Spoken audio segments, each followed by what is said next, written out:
Sometimes I think people feel that I'm exaggerating when I talk about dog nutters treating dogs like actual saints or like a creature to literally worship or like an actual god.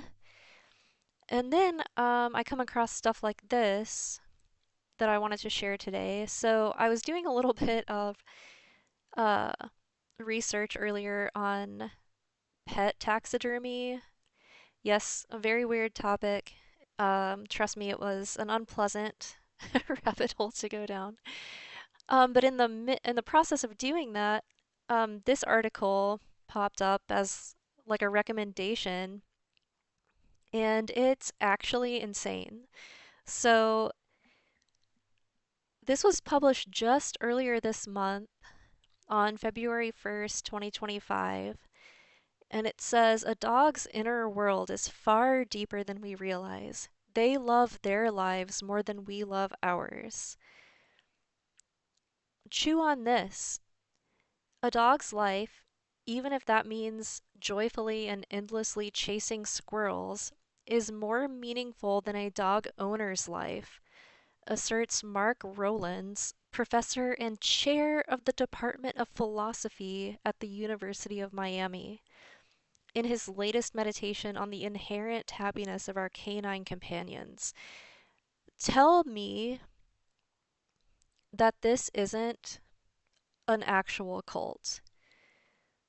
Like, I feel that in the future, if humanity, doesn't perish, future civilizations are going to look back at this period of time and they're going to talk about the dog cult.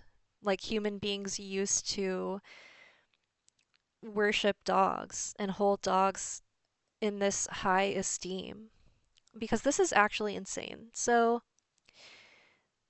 this guy is the chair of the Department of Philosophy at this university.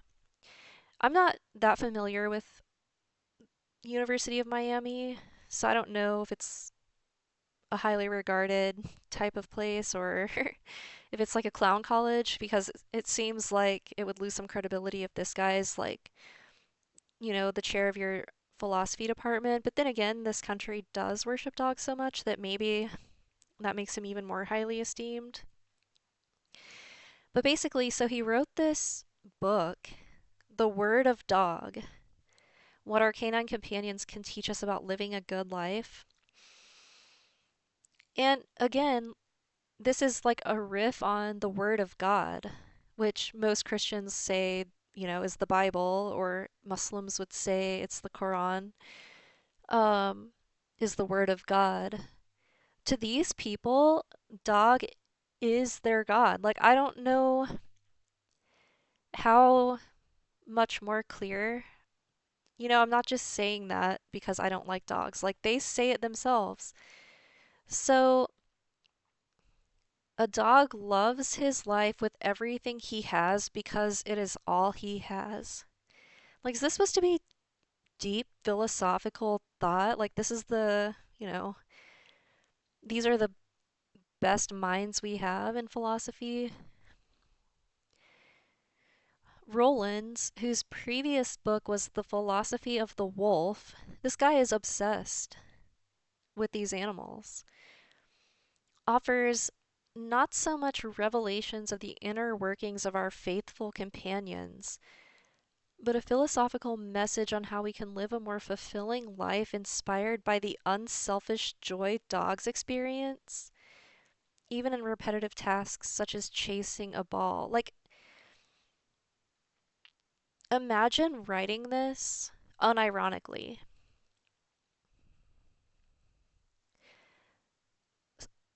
Like, what are the inner workings of a dog?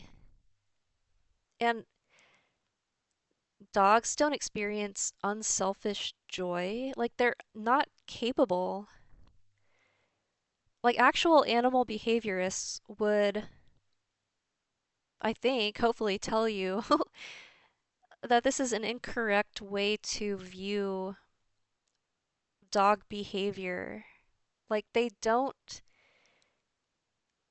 conceive even of these. This is humans projecting their ideal way of living onto dogs. Like, I guess this guy would like to experience unselfish joy and feels like he's incapable of experiencing unselfish joy. So he projects this onto his dog and pretends that his dog is capable of experiencing that. It's just so bizarre. It's hard for me to even wrap my mind around what the mindset is for someone to write something like this. So it says the lesson to be learned from dogs in the professor's deep dive is the love of life and the action a dog experiences in his uncomplicated life. According to Rollins, dogs love their lives more than we love ours. That is why their lives are more meaningful than ours. This dude wrote an actual book about how dogs have more meaningful lives than human beings. It's clear in this 249-word treatise that one could benefit from a crash course in Philosophy 101 to comprehend some of the author's thinking. Yeah, no, I don't think so. I feel that you shouldn't comprehend this author's thinking because it's incomprehensible. And fair warning, there are no cuddling puppy tales or tips on how to interpret answers to typical canine owners' questions, such as whether their dog really loves them. The answer is no.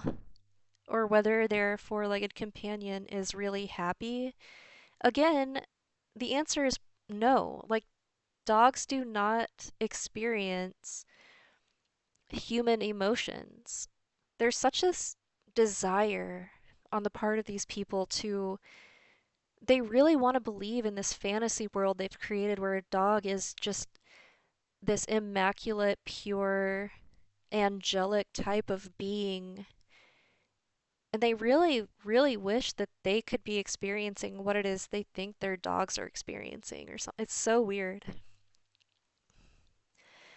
Instead, Rollins leans on the deep and dour philosopher Jean-Paul Sartre to answer those questions and to decipher the unspoken wisdom dogs exhibit. This is so crazy.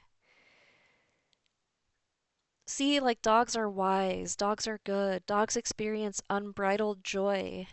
They have a more meaningful life than human beings because that's the only thing they have is their life and their joy of chasing a ball and chasing wildlife around and mauling things to death and biting people and barking nonstop. Can't you see how joyous that is? Rollins, who himself is a serial dog owner, of course, and had for more than a decade actually lived with a wolf. So this guy's like actually clinically insane. Maintains that a dog can experience more joy than a human because man's best friend is not burdened by what Sartre referred to as reflective self-awareness, which the author contends can cripple man. Here's an image of this book, The Word of Dog. He proffers that dogs have no capacity for reflection, but they do have pre-reflection, knowing they exist relative to other objects in space, blissfully unaware that it may be anything more than a moving ball they are chasing. What does that even mean? Also, these dog nuts will claim that, like, dogs are so incredibly intelligent and they can sense, whether someone has good or bad intentions, and they can sense the difference between, an adult and a baby, and they're more gentle with babies and children, even though we know that that is patently false because the most commonly bitten and attacked group of humans are children between the ages of like 5 and 9, I believe. And infants, younger babies and toddlers are more likely to be severely injured or killed. Also, I read this article before this. It gets even worse. So Rollins writes that his quote distinctly dangerous German Shepherd Shadow whose soaring testosterone bans him from peaceful dog parks, has no awareness of the impact on his environment when he starts fights with every male dog, assaults females, or marks an occupied park bench by urinating on it. Thus, Shadow's lack of reflection keeps him out of polite society. This guy believes that his uncontrollable, dangerous, aggressive German Shepherd is experiencing has a life filled with more meaning than yours because it can attack other animals and try to bite things and assault female dogs, I guess, without feeling any shadow of an understanding of the repercussions it's having on its. Like, this is what we say. This is what's crazy. Dog critics say this sort of thing, that dogs have no awareness of the impact on their environment when they're biting things and like attacking things. They're just mindlessly aggressive creatures. But when we say it, we're animal hating, you know, terrible, hateful people who hate animals and have no happiness in our lives. But when a dog nutter says it, like it's a good thing, and writes an entire book about it, I'm supposed to perceive this as like some great philosophical thinking.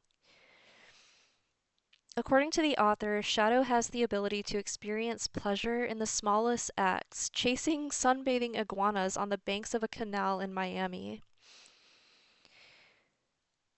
Yeah, I mean, again, like, if a dog is experiencing pleasure in chasing down wildlife, that is something that we say as dog culture critics, that these nut owners allow their unhinged, uncontrollable beasts to harass wildlife.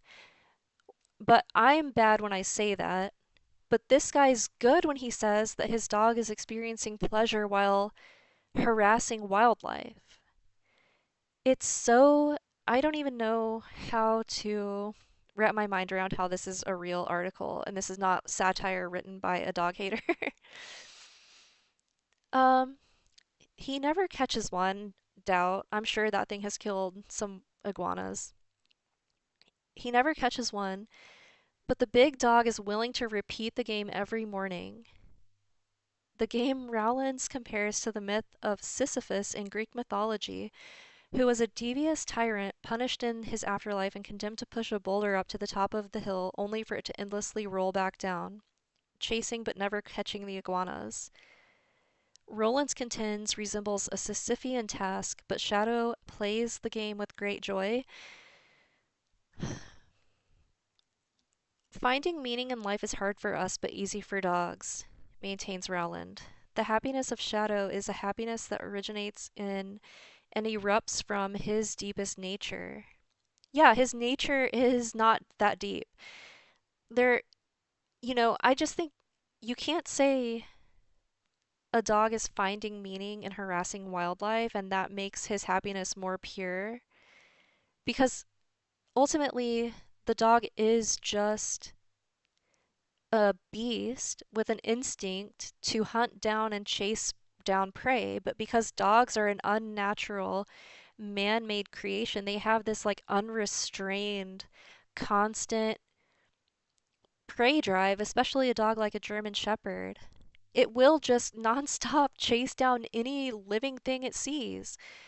I've seen German Shepherds in real life behind fences and things like that. They will go completely ape anytime they see any person or thing walk by. That is not, I mean, I guess according to this genius, that means the dog is experiencing like unbridled joy that you are, as a human being, incapable of experiencing. But it's just an unhinged animal with miswired brain caused from inbreeding that humans have done to make it hyper aggressive. This is just wild to me.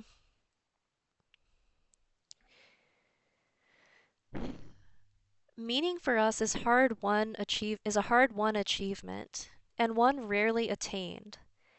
Judged in terms of the meaning it contains, Shadow's life eclipses mine. This guy is dangerous, and this is the kind of thinking that dog critics try to point out, and I feel that we are kind of told that we're being too dramatic, you know, about the dangers that this dog cult poses to our society. But ultimately, this kind of thinking is extremely anti-human and is kind of like the foundation for this dog cult, this holding dogs to such this spiritual standard that humankind can never meet. It's a good thing that meaning for humans is something that has to be achieved or is difficult to attain because it causes us to have that desire to strive. Whereas a dog is just can sit around licking its butthole all day and like this person is going to say that means his life is more meaningful than mine because he gets joy out of just licking his butt all day. Whereas a human being probably shouldn't be getting joy out of that or something so meaningless. Like it's like a complete inversion. Rowlands contends that dogs are both actors and authors of their lives, and not spectators or critics, unlike humans who are creatures of reflection and doubt that in time can possibly riddle one with cancer. I'm not even sure what to make of that. The author interprets meaning in life as authentic happiness, and that the lives of dogs are typically more meaningful and filled with more love than the lives of humans because they are not burdened by reflection and have only one life to live. Well, human beings also have only one life to live. And I personally am tired of having my one life to live constantly impinged upon by the presence of these dogs and their nutter dog owners who think that it's an expression of pure, unadulterated joy to allow their dog to roam around off leash, chase wildlife, bite people, bark all day long, bark all night long, and leave feces and stuff everywhere, pee on everything, and hold greater meaning and value than human beings in our society. My life would be a lot happier if that wasn't the case. Also, being having the ability for reflection and self-reflection is something that should be celebrated. An ability that humans have that elevates us above animals, not something that makes us worse than animals because they don't have this ability. While we continually scrutinize and evaluate, Rowland suggests we have two lives, and we can never love our two lives with the passion of a dog. A dog only has one life, and he is actor and not spectator, author and not critic. Again, this guy's just making up a philosophy of dog worship, which is just what our society already is. He's just turning it into some kind of philosophical treatise, I guess. Like, he's just a dog worshiper. While thinking such as executing a logical inference may be hard for a dog, Rowlands writes that dogs simply look at the right side of the human face, which is controlled by the left side of the brain expressing emotions and understanding what is going on. I don't know how you would know this. Um, and even if, I don't know, I'm just going to skip over that for now. Rollins concludes there is more meaning in a dog's life than man's because man has been fractured by reflection into two lives of dubious compatibility. Meaning in life exists wherever happiness erupts from nature. If you want to know the meaning of life, get a dog. Rowland concludes because dogs lead more meaningful lives than we do. Working out why this is so is what this book is all about. Again, this is completely. Honestly, it's sad and pathetic. Um, and again, this is a joke that we've made in the past. Animal on Control used to always say this. These people's answer to everything is like, get a dog. Like, searching for meaning in life, get a dog. Not searching for meaning in life, get a dog. Need to get more steps in per day, get a dog. Need to lounge around and do nothing all day, get a dog. It's always, a dog is always the answer to these people. And I don't believe that dog owners are learning about the meaning of life from having a dog. They seem to be often very stressed, having to deal with the dog all the time, spending tons of money on the dog. They can't go on vacations without spending a bunch of money paying for either like a dog sitter, putting it in a kennel of some kind, or they just simply don't go on vacations.